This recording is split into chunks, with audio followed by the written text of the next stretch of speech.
studio with me today from Aesthete.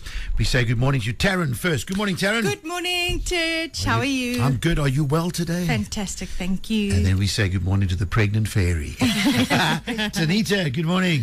Morning, Titch. Morning, Link FM family. Yeah, you guys are switching roles up here. First it was Taryn that was pregnant. Tag, you're it. Now it's Tanita. How many months now, T? 5 months now. 5 months, eh? Little way to go, eh? And what do we know, boy or girl yet? Little girl. Little girl. Yay. Have you given her a name? No, not yet. Not yet. Very open to suggestions. Okay, listen, let's get into the topic of conversation. Websites. I don't know if I can afford to do a website. It's such a big task, blah, blah, blah. Tanita, going with you, many businesses, they know they need a website, okay? But here's the thing, they don't know what options are out there, or they don't even know how to explain it. We know where do businesses even start when it comes to getting a website? Okay, it's a very important thing knowing what your business actually needs out of a website. Not every business needs this massive custom-built platform. Some businesses just need a simple, high-converting landing page. Yeah. The first step is actually understanding the goal of your website. Ask yourself what you want the website to do for your business. Is it meant to just generate leads, sell products online, showcase your services, or just provide information? Once your objective is clear, it becomes a lot easier to decide what features the site's going to need. And that's going to help your developer or your marketing team build that quotation for you. When you don't define the purpose first, you're going to end up overpaying or underbuilding. The goal isn't just to have a website because, you know, everybody's got one. The goal is to build a website that's going to work for your business model. Okay. And your website's more than advertising is the other thing. It's a central hub for all your advertising. And it's also, you know, more than just a domain and a website. It's a tool for your business that's going to simplify processes and possibly also give you the option to automate processes to save you time and staff time, more importantly, and money in the long run. Taryn, I know websites are not your area of expertise in that sense, but what are some of the main types of websites businesses typically choose from? Well, Titch, there really isn't a cookie cutter list of websites that every business has to fit into. You know, every website can be built to suit the specific needs of that business. You know, which means each one can be completely unique.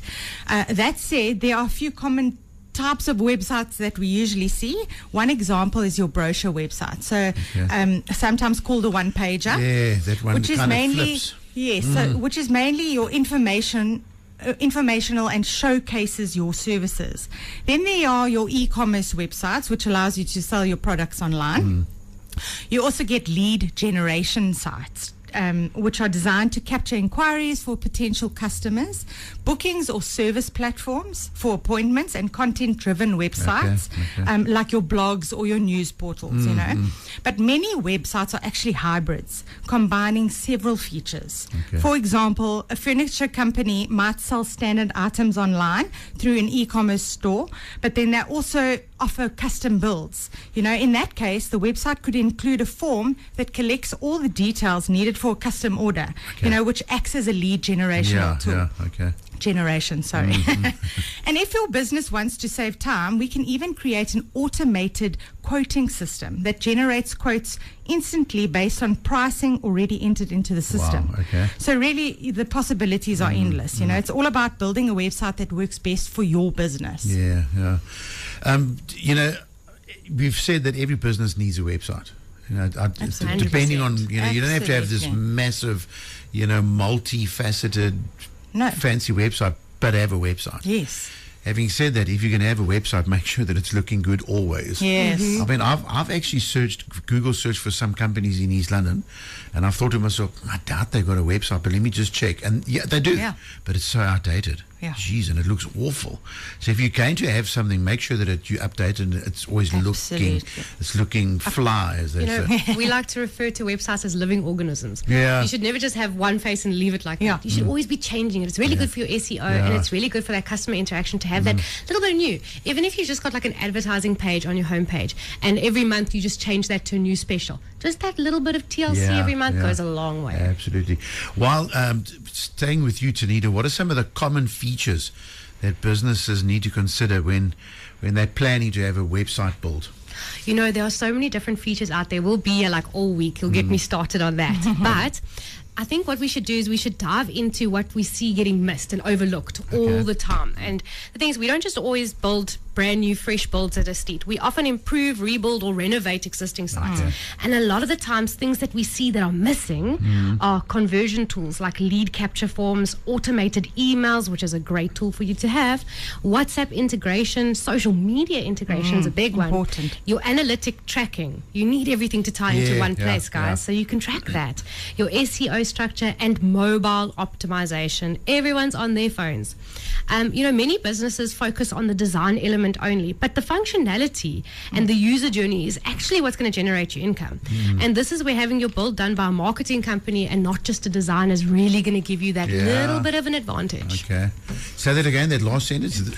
So having your website done by a marketing company can give you an advantage over just a designer, because we're going to kind of tie all those marketing tools in together. So it's not just going to be social media on the one side of the world and your Google advertising on the other side of the world. It's all going to tie into that website, and that's going to be your central hub to track all of your analytics. So you're not shooting blind. You're getting feedback from all of those channels in one place. Sure. Okay, Taryn, websites, quotes, cost, why do they vary so much between agencies or designers? What is it that makes it so? There are really two main reasons for this. First, different companies have different pricing structures depending on their experience, expertise, and level of services that they provide. When you're getting a website quote, you're not just paying for a few pages. You know, you're paying for things like strategy, development, integrations, SEO structure, and overall functionality. The more detailed and thorough the work is, the more time it takes to build. You know, the second factor is the features and tools used in the build itself. So, example, which CMS your system is, which CMS system is being used, what plugins are required, and whether those plugins include premium features that need paid upgrades. And we see that a lot, you know. There are also things like licensed stock images versus images you provide. You know, whether we are editing videos for your website, writing blog content, or creating additional content for the site. At Aesthete, we like to break down quotes into individual features, you know, so clients can clearly see what they're paying for. This also means that you can build your site in stages if needed, you know, adding features later on as needed, as your business grows. We also offer payment plans for larger builds because we believe your website should grow alongside your business. You know, all those SOEs or SEOs and CMCs and what is the other one? Plugins. It all sounds very confusing. You know, to the so like myself. Do you want me to break it down but quick? No. But here's my next question. If a business owner feels overwhelmed by all of these options, what's the best way? The best way for them to approach this process? Okay, well, in all honesty, come visit us. We're not going to charge you to quote you and to do a map of your customer journey. And you know what? We're going to break it down on your must-haves and your future development, because often that's the best way to go about it. It's not going to cause you anxiety. It's not going to break your wallet. To have a structured plan that you can, you know, a lot of the times we always encourage, have a front-facing website, a one-pager just to explain who you are. You're out there. You're starting to gain some traction.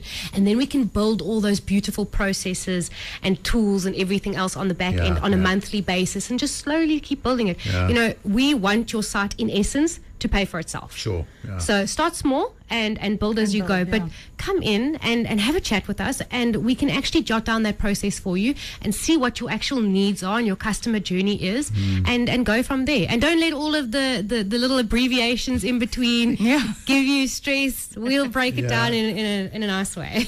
So there's like building a house. You can, you know, those owner builders, you know, you build a garage and you stay there, then you build on there. Here we go. Exactly. But just don't build the website yourself. Rather let Aesthete do it for you. And if you have built it yourself and you're not happy with it, don't worry, you're not stuck with it. We help people out all the time to improve their existing builds. You know, you might have a really cool idea and just not the best execution, and we're here to help. Okay. Great. Thanks, Tanita. Thank you, Taryn.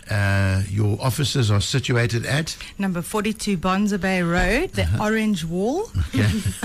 As you're going, let's say, from Retail Park down to Sparks on the left-hand side.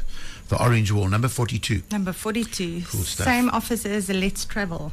There we go. Thanks, Darren. Thanks, Danita. Thanks, you guys. Ciao. Thanks, everybody. Thanks, bye.